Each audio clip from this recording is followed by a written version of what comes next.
the Engineer, back with another subwoofer review. I think we'll go ahead and continue with our series of looking at budget subwoofers, seeing if they're gems or busts. This week I've got a subwoofer from NVX. You guys have probably heard of this brand. I think this, and I'm not very sure, but I'm almost certain. This is Sonic Electronics' own brand. So the gentleman that started Sonic Electronics and their distribution, as you all aware, Sonic Electronics has got a pretty big footprint for distribution and sales in car audio, as well as other things as well, including marine and I'm sure home theater.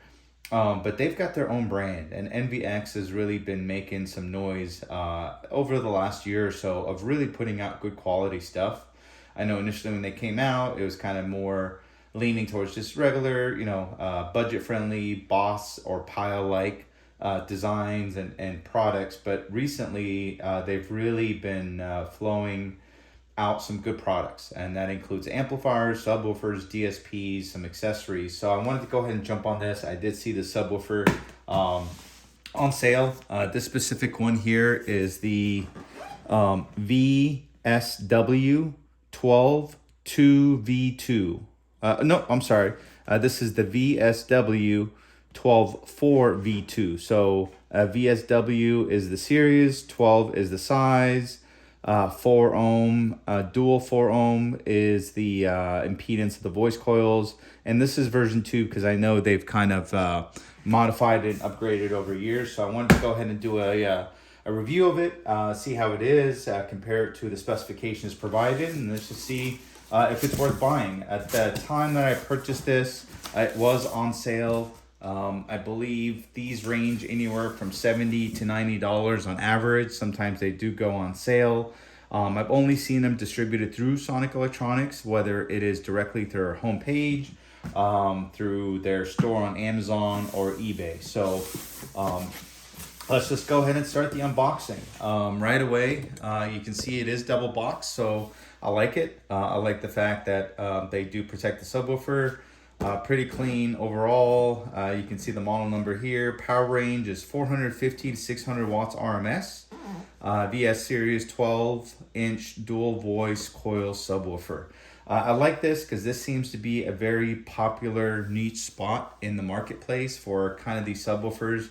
You guys have kind of heard me over and over again praise the Scar SDRs, the Tympanos, the Audio Legion Armadas. Those are all kind of within the same specifications, that 600 watt RMS type range, 2-inch voice coils, pretty robust magnet, and a lot of good features. And they're just great for the daily driver that really likes to have some good solid bass without breaking the bank, without breaking their electrical system, and going above and beyond. So as far as kind of the average user, these have just really been flooding the market and been very, very popular for a good reason. So this is another reason why I got it. So let's go ahead and open it up. Let me get it out of this initial box. So overall packing, pretty good, as you've got this double boxed approach. So that's good. I like it.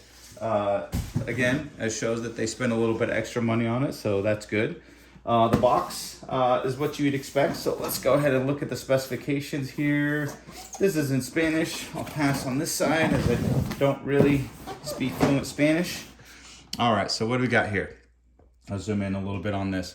So just specifications. So sensitivity 90 dBs. That's basically how loud it gets per 1 watt, which is great. Frequency response gets down to 20 hertz up to 200 hertz. So overall good frequency response. Blended foam surround, aluminum shorting ring. That's used on the basically the bottom plate yoke, right? They will extend the yoke quite a bit to allow it for a little bit extra excursion and minimize the coil jump in the gap, which is great. You got a 2.5 inch high temperature aluminum voice coil. So it's not even a 2 inch, it's 2.5, which is nice. And what I like about this is you can feel that it's heavy, but it's a 100 ounce high energy magnet. Overall dimensions, the diameter is 12.44 inches, mounting diameter 11.63 inches, cutout diameter 11.12 inches, and mounting depth is 5.95. So overall, Pretty nice, pretty beefy as far as the original specifications. So let's get this opened up and see what we got here. All right, so let's zoom back out. You've got the manual, you've got the, hey, visit us and register your product. So manual again goes over the specifications. You can see there's a pretty big line of subwoofers here. So they have them in 8s, 10s, 12s, and even 15s. I did not know that. So they do have them in the various sizes, and you will see that there's either the dual 2 ohms or the dual 4 ohm. The model I've got here is a 12-inch subwoofer with the dual 4 ohm voice coil. So like it. Talks about the specifications for the ported boxes, for the sealed boxes. In this particular case, for the 12-inch, for a ported box is recommending about 1.75 inch cubic feet, tuned to 32 hertz, which is pretty decent. And then for sealed boxes, I like it because it's actually not a pretty big box. So they recommend a 1.25 cubic feet, which is pretty small, tuned to around 51 to 55 hertz. So, and again, you can always play around with it. If you don't have a lot of space, you can certainly use sealed boxes, and you can make up for that additional bass boost by using your actual amplifier bass boost or your head unit bass boost with a little bit more power, as sealed boxes tend to be a little bit less efficient than ported boxes, which means you would be able to still supply a little bit more power for the same output. So pretty cool. And then it talks about features: optimized motor structure, aluminum shorting ring. What is a shorting ring? Well, the shorting ring, I'm going to read out their description here and compare it to what I said. The shorting ring is a conductive aluminum ring placed in the air gap between the pole piece and the voice coil former to reduce inductance. Inductance can be best understood as the change in magnetic energy that occurs as the voice coil moves in and out of the air gap. In most subwoofers, this energy is absorbed by the voice coil, causing impedance rise, introducing distortion and reducing the woofer's ability to play at the top of the bass spectrum. In the VS series version 2 subwoofers, the shorting ring simply absorbs changes in inductance, optimizing the sound quality, output potential, and frequency response. So overall, pretty much the same description, which is cool. So again, another technical feature that sets it apart. Limitations on warranty, which is 1 year. Again, it looks like NVX is based out of Louisville, Kentucky, which is cool. And then it goes into their various product descriptions. As I mentioned earlier, they've got amplifiers, speakers, components, as well as these subwoofers. So let's go ahead and open it. Pretty beefy packaging. I like it. Protecting the subwoofer. Looks like this subwoofer has kind of been through some things in the packaging. So let's go ahead and get this out of the way. And just leave the subwoofer here. Oh, I forgot to mention, you get a little sticker for NVX. So stickers are cool. They didn't take any shortcuts here. All right. So like I said, 100 ounce motor. You can definitely feel it. It's pretty heavy, and we'll do our weight here shortly. But first impression, pretty sleek. I guess I don't know which one's NVX, but maybe that is part of the logo. You can turn it either way. Looks like a polypropylene cone. You've got the foam surround here that is glued on. Again, it's not stitched. Is there a difference? No, not for this type of subwoofer, not for this level of subwoofer, because 600 watts RMS to 1500 watts RMS, you are really not seeing that significant type competition type excursion and force where you're going to have to worry about the surround coming from the cone. These glues are really, really, really strong and used by a ton of manufacturers, including JL Audio and Alpine and others. So do I care about stitched or non-stitched? No, not at all. Not a big difference. So overall, foam surround, polypropylene, kind of this concave cone. I like these. I've always liked these a lot. Just pretty sleek. You can see they've got the outer, the outer frame rubber gasket with the NVX stamped all over it. So again, pretty good feature. I'm a big fan of these that manufacturers put it. It helps seal the boxes, and it helps just give it a nicer, sleeker look. I see that. Let's turn this around. Okay, so nice painted basket. I'll zoom in a little bit on this. There you go. So you can see it's kind of painted this nice gray color. I like it very kind of semi-gloss. It's not quite matte. I can't tell if it's steel or not, but here's our neodyme magnet. And it is stamped steel basket. Again, does it matter if it's aluminum or steel? No, does not matter at all. It's all about manufacturing costs and design. So pretty cool. So vented bottom pole, which is great. I see that they've got the protective magnetic boot on here, and it looks a little loose. So maybe I can go ahead and remove it and expose the slug to see if it's a single slug. I'm guessing it's a double slug. Probably a double 3/4 inch or double 1 inch slug on this motor, which is pretty beefy. So that, like I said, 100 ounce is pretty respectable for this price point and power level. So, yep, you can see here, dual slugs, and it actually looks like dual 1/2 inch slugs. Let's find out. Let's just measure it here. So, let's see.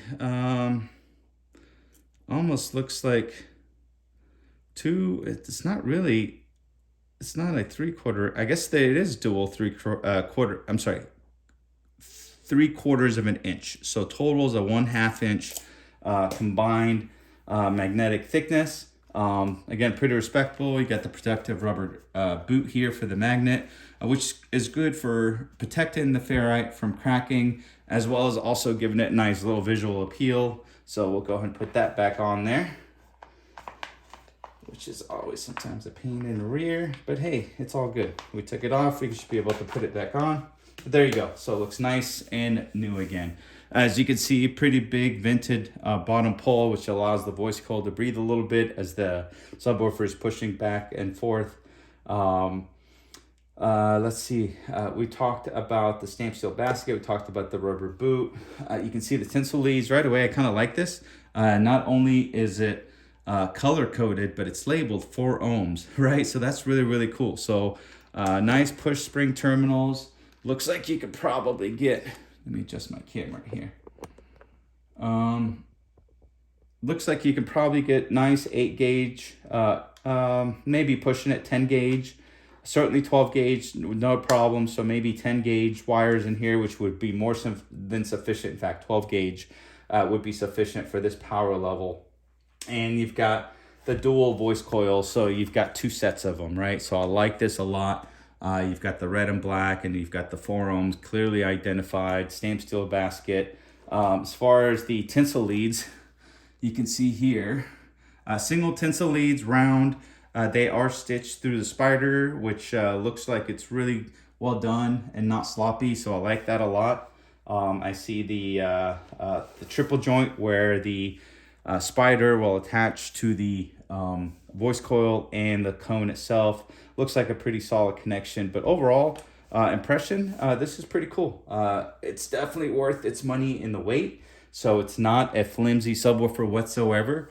I like the overall first time quality kind of impression with the gasket, with the foam surround, concave kind of single piece cone, the painted basket, push spring terminals, dual voice coil. They're clearly labeled. You've got the rubber boot. So overall, first time quality and just kind of the finer details looks really good. It looks like you're getting your money's worth, as well as also the packaging. You saw it was dual boxes, and just very sleek, and hopefully the specifications match up. So we already determined it was magnetic, not magnetic, steel basket. So let's go ahead and just confirm the dimensions, and then we'll also take the weight and see how that aligns up with everything else.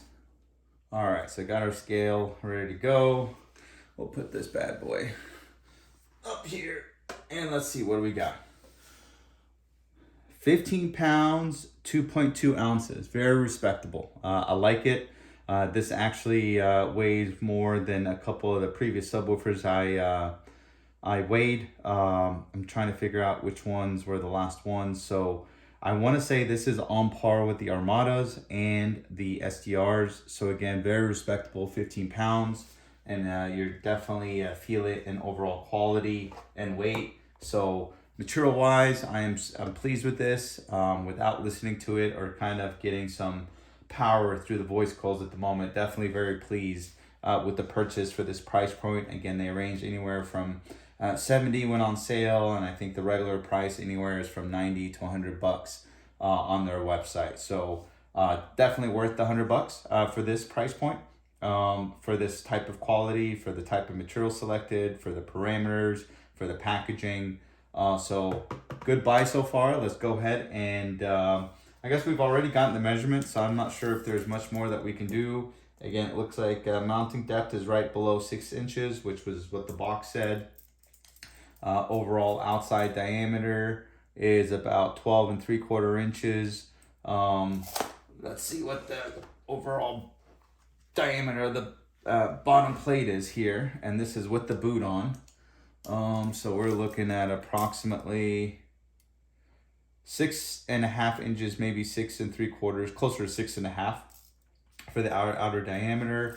Pretty nice vented pole back here. Like it a lot. Push spring terminals as mentioned, and the little details of just being able to color code it of positive and negative, as well as putting the 4 ohms on there. Just additional cost that they incur, right? They didn't have to do that. So overall, you're really getting your money's worth. So let's go ahead and put it on a test bench. Let's run some power through it. Let's soften up the soft components, which includes the spider and the suspension, and get that voice coil up and running and see what kind of excursion and airflow we get. All right, guys, so I am here just running various frequencies, various sweeps through it, going from 30 to 40, 50, 60 hertz, and then kind of just random sweeps to get it stretched out a little bit, broken in, as you would say. So overall sounds good. I'm not smelling a lot of things. I see that it's probably been running for a good 5 to 10 minutes, kind of just through this bass CD that I've got. But overall, I'm very pleased with it. Since we're here, I want to make sure that we can kind of get some temperatures as well, since it's been running for a while. So this is right in the middle here. Here we got a bomb drop, so let's see.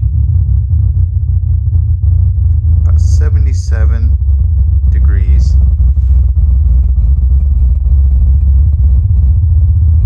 Good excursion.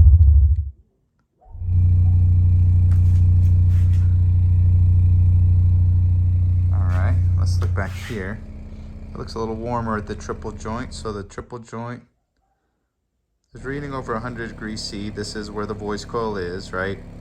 So we expect that we'll probably have some of the hottest points there, as the voice coil is dissipating a lot of that heat over to other places. So you see about, I think I saw 100.7.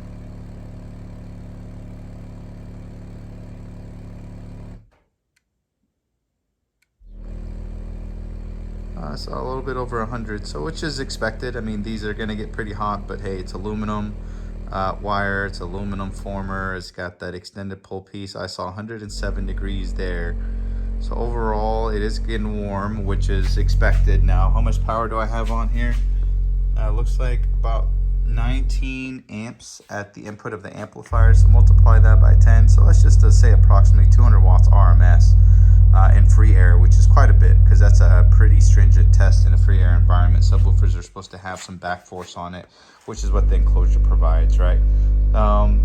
Ventilation, let's see what the ventilation, see if we can hear it through the mic. Definitely get a lot of air movement. There's a battleship kind of.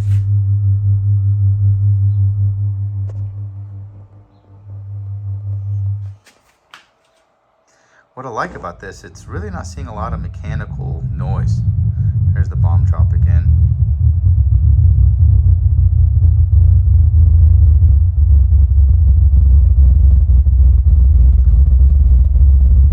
Tell you what, it's definitely shaking this garage, just doing it in free air, which is pretty impressive. There's about 30 or 40 hertz. Let's see if we can get definitely some good ventilation. You feel it coming through the back vented pole. Some good excursion. There you go. Well, I like it. First impression is great. I'm pleased with this for the price point. I think you're definitely getting your money's worth. Overall quality, it's been running at probably a good 15 minutes now. Just continuous power, about 200 watts RMS. And free air, which again is pretty stringent. Again, the excursion looks great. Yeah, I'm not sure if you can hear the wall shaking a little bit, but just to be able to do it in free air is pretty impressive. Weight, material quality, build quality, packaging. I'm overall very, very pleased with this, guys. I think this is kind of a budget gem if you're able to snatch them up on sale price. And even if you get them at full price at that $90 price point, I think you'll be very, very pleased overall in what you're paying for. So great. I'm glad I can do another review for you guys. If you enjoyed this video, please go ahead and push the subscribe button, share, right? Comment, let me know what you want to see next or what you liked or didn't like about this video. But overall, I'm very pleased with this NVX product.